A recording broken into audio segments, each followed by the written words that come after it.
você que me acompanha aí por este Brasil, estudando direito previdenciário. Vamos falar da aposentadoria especial. Bom, nossa Constituição, ela prevê aposentadorias especiais, isso é, em condições diferenciadas para determinados grupos. Então aqui temos que estão expostos a agentes nocivos. Agentes nocivos à sua saúde, sua integridade física.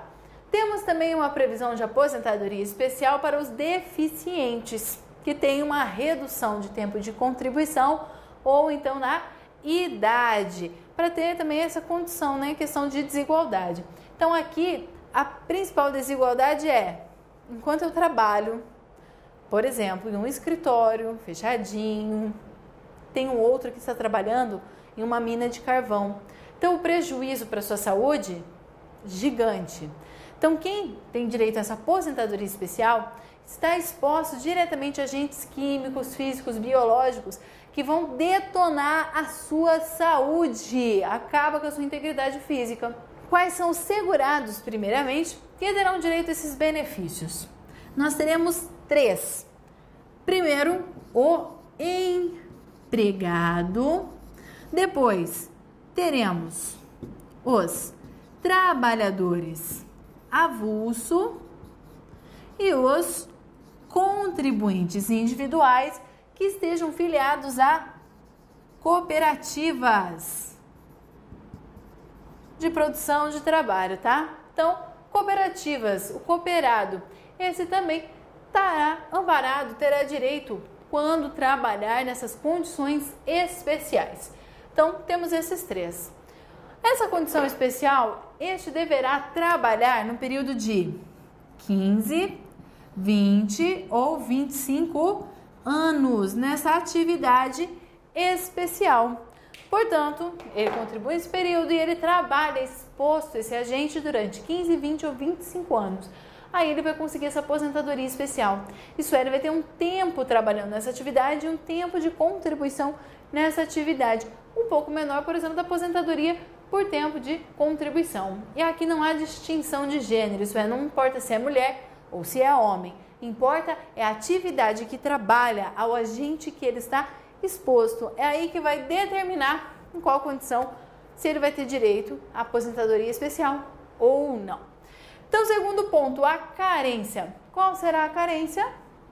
180 contribuições. Esta é a carência exigida para este benefício. E a renda mensal inicial será de 100% do salário de benefício apurado. É este o valor que ele terá direito inicialmente à sua aposentadoria especial.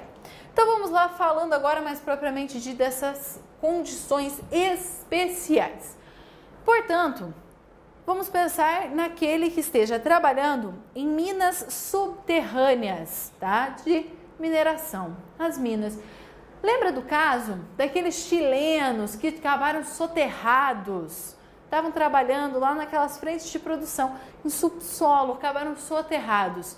Então, a pessoa que trabalha nessas condições, por mais que tenha até mesmo equipamentos de segurança, e hoje a nossa legislação brasileira trabalhista exige que as empresas deem condições de segurança aos seus empregados, né, quem esteja prestando serviço a elas, mesmo assim, eles estão expostos a agentes que acabam detonando a sua saúde.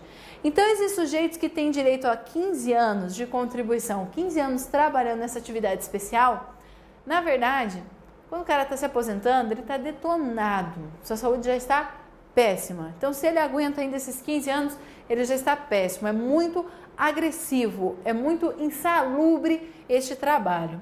Então, condições especiais, agentes químicos, físicos ou biológicos, tá ok? Não confunda com o adicional de insalubridade e periculosidade. O simples fato do empregado receber um adicional de insalubridade, por exemplo, o enfermeiro recebe adicional de insalubridade. Isso é uma norma trabalhista. Não quer dizer que terá direito à aposentadoria especial, tá ok? Então, quais poderíamos citar como esses agentes químicos, físicos ou biológicos que estão lá no decreto? A pressão, trabalhar sobre grande pressão atmosférica, calor excessivo, frio excessivo, são situações que eles são expostos e que vai gerar direito à aposentadoria especial. A exposição ela deve ser permanente, então toma muito cuidado. Se aparecer na sua questão eventualmente exposto, não dá direito à aposentadoria especial. Tem que ser permanente, então tá ligado ao trabalho daquele empregado, por exemplo. Constantemente ele está exposto àquele agente químico, físico ou biológico, não é de vez em quando, é permanentemente, faz parte do seu trabalho. Claro, não precisa estar exposto ali às 8 horas de trabalho dele, mas constantemente ele está lidando com esses agentes. Não ocasional e nem intermitente. Cuida dessas palavras aqui, ó. Isso aqui aparece em muito. Não ocasional e nem intermitente. Aparece muito essas palavras nos concursos, tá? Então, isso não pode ser algo eventual, tem que ser permanente, de modo não ocasional e nem intermitente. Perfeito? Então, os agentes nocivos, nós temos um rol taxativo. O que significa falar rol taxativo? São aqueles que estão na lei, acabou. Não dá para se pensar em outros mais, é somente aqueles. Então, tá lá todos os agentes no anexo 4 do decreto 3.048 de 99. É aqueles agentes e acabou, não tem mais nenhum. Ah, mas tem um outro que não tá ali.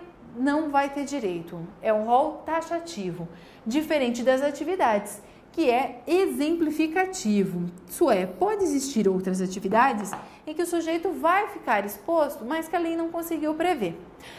Agora também temos a aposentadoria especial aos 25 anos para os garis. Então já se considera que eles estão expostos sim a agentes nocivos. Então é uma atividade, por exemplo, que hoje está abrangendo 25 anos, os garis terão direito à aposentadoria especial. Então as atividades podem ser inúmeras. A lei elenca, coloca algumas, mas não tem como adivinhar todas as atividades que uma pessoa pode exercer e vai ficar exposta a esses agentes. Agora, os agentes é só aqueles que estão no rol. Ai, preciso decorar? Não, só conhecer, mas não precisa decorar os agentes, tá ok? Não vão ser tão carrasco ao ponto de te cobrar quais são os agentes nocivos, mas é bom que tenha conhecimento. Perfeito. Então, nós já vimos quem são os segurados, qual é a carência, qual é a renda, mas tem que estar exposto a esses agentes nocivos. Já tá chato até, né? Tanto que eu falo. E agora, mas como é que vai provar esse agente nocivo? Que tipo de prova que eu vou fazer perante o INSS? INSS, não adianta nada eu levar testemunha lá, falar, olha, tô levando o meu colega, ele fala que eu trabalhava lá com altas temperaturas, era sofrido, ele é meu testemunha que eu trabalhei em condições especiais. E aí? Vai servir? Não vai. Para o INSS são necessárias provas materiais, documentos, uma materialidade. Como vai ser provado? Através de um documento chamado Perfil Profissiográfico Previdenciário, o PPP. O PPP ele é emitido com base em laudos técnicos, feito por engenheiros, do trabalho, técnicos, segurança do trabalho, médicos, que falam das condições ambientais do trabalho. Isso é, neste PPP estarão descritas qual é a atividade do segurado, a qual agente que ele estava exposto, se era permanentemente, de modo não ocasional e nem intermitente, quanto tempo ele trabalhou nessa atividade, tinha equipamento de segurança para reduzir? É obrigado a ter isso também. Se foi colocado algum equipamento que pelo menos minimizasse este contato, ou até mesmo excluísse, estava ali, estava mexendo, mas os equipamentos de segurança excluem qualquer contato. Então tudo isso vai estar lá no PPP. É direito do segurado, quando ele sai da empresa, exigir este PPP, tá? Toda empresa hoje é obrigada a fornecer, a elaborar quando ela tem essas atividades especiais. Então, ela precisa elaborar e fornecer aos segurados este laudo. A conversão do tempo é possível. Pode acontecer muitas situações em que o segurado trabalha na atividade especial e ele depois passa ali seus últimos anos para uma atividade comum. Perfeito, pode ser feita essa conversão. Ou até mesmo, ele pode trabalhar em uma atividade que, por exemplo, minas ali subterrâneas, ele trabalha, o que daria direito a uma aposentadoria especial há 15 anos, nos 15 anos, e depois ele passa para uma atividade que daria aposentadoria em 25 anos. Perfeito. Tem uma tabela no decreto que fala dos multiplicadores para que possa fazer essa conversão do tempo, depois somar para poder se chegar nos 15, 20, 25 para poder fechar o tempo para a aposentadoria, tá ok? Então é possível a conversão desses tempos, principalmente da atividade especial para comum, é possível, tá? E especial para especial, quando exerce uma atividade que daria aposentadoria com 15, depois passa a exercer com 25, tá ok? E o início do benefício? Para o empregado, a partir do desligamento do emprego ou a partir do requerimento, e se ele não pediu em 90 dias do desligamento, também a partir da data do requerimento dele, tá ok? Então aqui os 90 dias. 90 dias. Se ele se afastou do emprego, tá? Afastando do emprego e não requereu dentro de 90 dias, vai ser a data do requerimento. Aqui, toma cuidado. Não há possibilidade do empregado continuar exercendo atividade especial. A partir do momento que ele se aposentou, ele tem que parar. E se ele não para, continua trabalhando nessa atividade, cessa o benefício, tá? Ele para de ser pago. Então a pessoa ela tem que se desligar, ela se desvincula, tem que sair completamente dessa atividade, tá? Já para o trabalhador avulso e o contribuinte individual, será a data do seu requerimento. É a partir daí que ele passa a ter direito à aposentadoria especial. Perfeito? Tu viste esses pontos da aposentadoria especial? Vamos falar um pouquinho mais sobre benefícios? Me acompanhe. Então vamos falar agora do auxílio reclusão, ou o famoso Bolsa Bandido, que circula aí na internet, muitos e-mails falando sobre esse Bolsa Bandido. Isso é, o cara foi preso, pronto, seus dependentes ficam recebendo. Mas calma, não é bem assim. Muitas vezes acabam falando coisas que não são bem verdade. Primeiro ponto, claro, o auxílio reclusão é devido para os dependentes, obedecido às classes de dependentes, o cônjuge, filhos, pais, irmãos.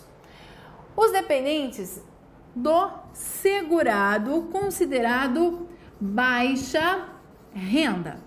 Para ser considerado baixa renda, todo ano tem um reajuste no valor que se fala do baixa renda. Então, todo ano tem uma portaria ministerial que determina até qual valor vai ser considerado baixa renda. Opa, então o segurado que recebe X é considerado baixa renda. Superior a este valor, não é mais baixa renda e, portanto, não tem direito. Então, toma cuidado. Vamos supor que o segurado ele receba valores até maior, contribui no teto previdenciário. Se ele for preso, seus dependentes não farão jus ao auxílio reclusão. Benefício só para quem é considerado baixa renda. Então, não é para todo segurado que vai preso e não é para todos os presos. Ele precisa ter qualidade de segurado no momento da reclusão para que os seus dependentes façam jus ao benefício. Carência. Nenhuma é exigida. Então, aqui a carência é 0. Não se estabelece um número mínimo de contribuições para que tenha direito ao benefício. E a renda mensal será 100% da aposentadoria por invalidez que o segurado teria direito.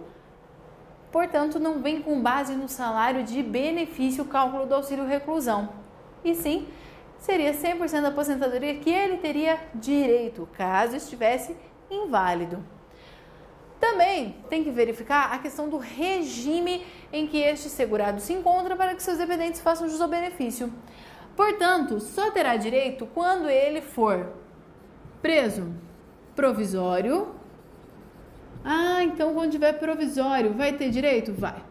Preso provisoriamente, bem quando ele cumpre a sua pena em regime fechado e em regime semi-aberto. Então, aquele segurado que está em regime aberto, seus dependentes não farão as jus. Com essa progressão, então, de regime, cessa o direito de receber o benefício, tá ok? Também, o equiparado, isso é, aquele menor entre seus 16 e 18 anos que é recolhido à instituição, né, para cumprir uma medida educacional por ter cometido um crime, também vai ser equiparado a segurado. Então, vamos supor que o menor ali com seus 17 anos, ele trabalhava como empregado e ganhava um salário mínimo. Para melhorar a renda, acabou cometendo ali o crime, foi virar traficante também. Foi preso por ser traficante, está respondendo por tráfico de drogas.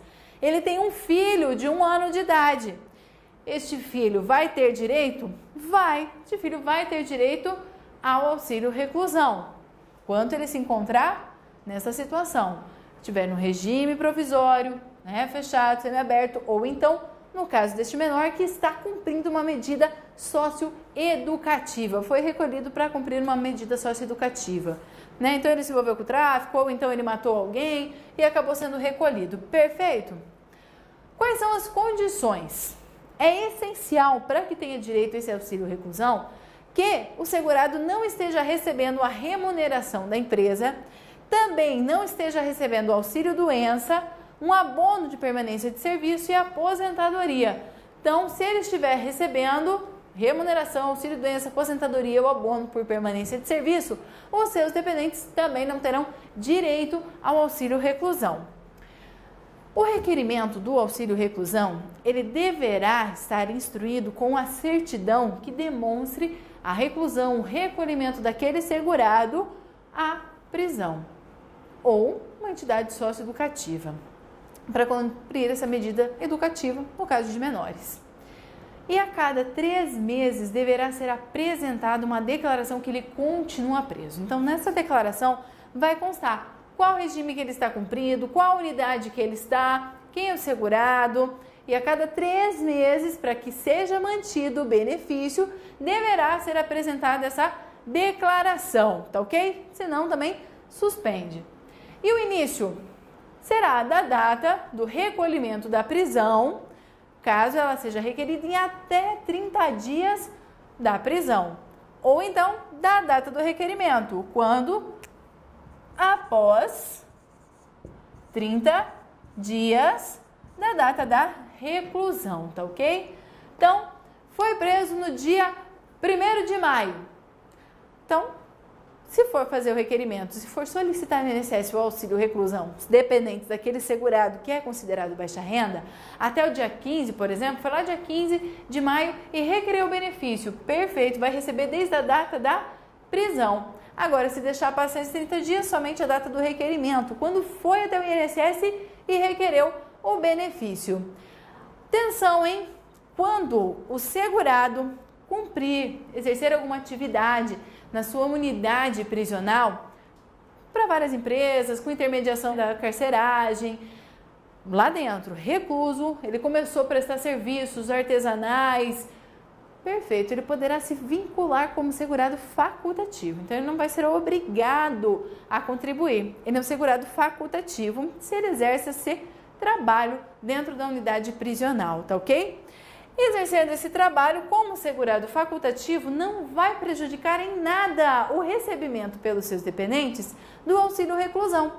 Então, eles continuam recebendo o benefício sem problema nenhum. E pode sim o segurado preso, recluso, continuar contribuindo como segurado facultativo.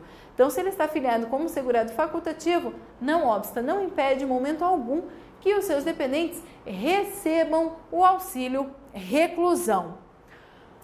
Tenha atenção para as situações que vai cessar. Então, nós vamos falar quando cessa a cota individual e depois falaremos quando vai cessar o benefício em si.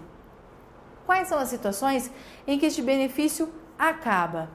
Primeiro ponto, com a morte do dependente.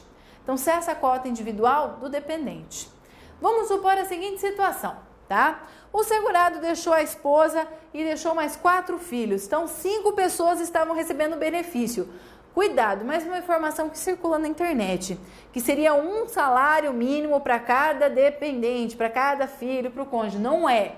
Então, se dá direito, por exemplo, a um salário mínimo, se foi feito o cálculo, ele teria direito a um salário mínimo aposentado e a família vai receber um salário mínimo, é um salário mínimo repartido pelos 5. Vamos supor essa situação, tá? Então, a esposa recebe um tanto e os filhos recebem todo mundo igual. A classe concorre em igualdade. Então, todos recebem, cada um uma cotazinha. A morte, por exemplo, de um dos filhos faz cessar a sua cota individual. O que vai acontecer? Restaram 4 pessoas. Aquele salário vai ser dividido entre 4, tá ok? Aí aquela cota individual que acabou será rateada entre os demais.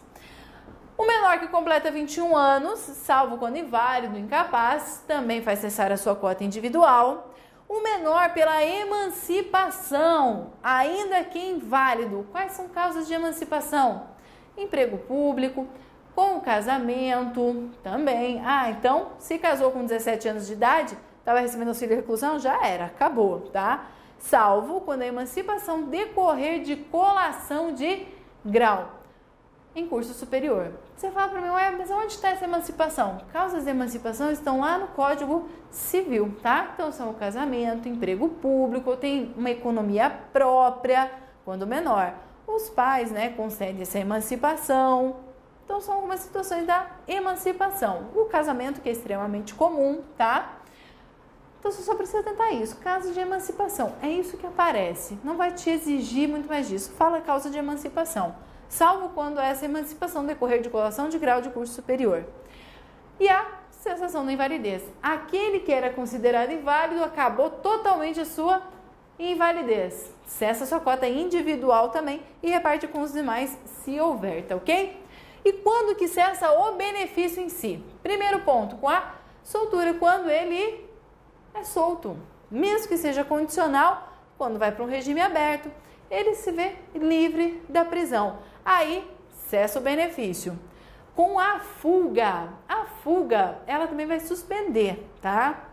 A partir do momento que ele foi recapturado, voltando para a prisão, recolhido, aquele regime fechado, semi-aberto, ok, volta-se a ter o benefício. Aí pode os dependentes buscar novamente o auxílio, tá? Mas durante a fuga, não recebe. Com a morte do segurado, então ele estava lá na prisão, cumprindo a pena, acabou morrendo. Cessa o auxílio reclusão. Extinção do último dependente. Então vamos supor que tinha ali os filhos, tá? Tinha ali, vamos supor aquela mesma situação, Ele deixou a mulher e os filhos. Todos os filhos completaram 21 anos, perderam o direito, ficou tudo para a esposa e a esposa acabou morrendo. Então acabou, o último dependente, ela que estava recebendo auxílio reclusão, morreu, acabou dependentes, não tem para quem mais pagar, acabou o benefício.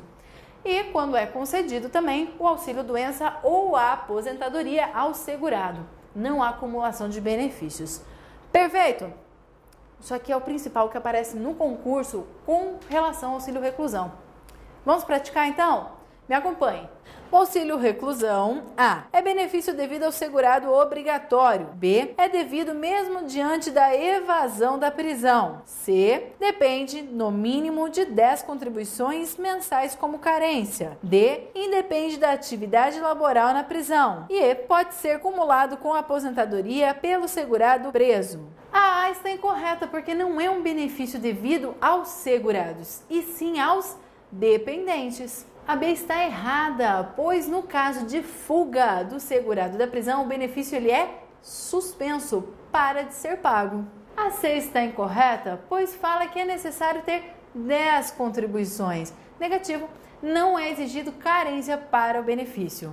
A D está corretíssima. Não importa se o preso está exercendo alguma atividade laborativa na prisão ou não, contribuindo até mesmo como segurado facultativo.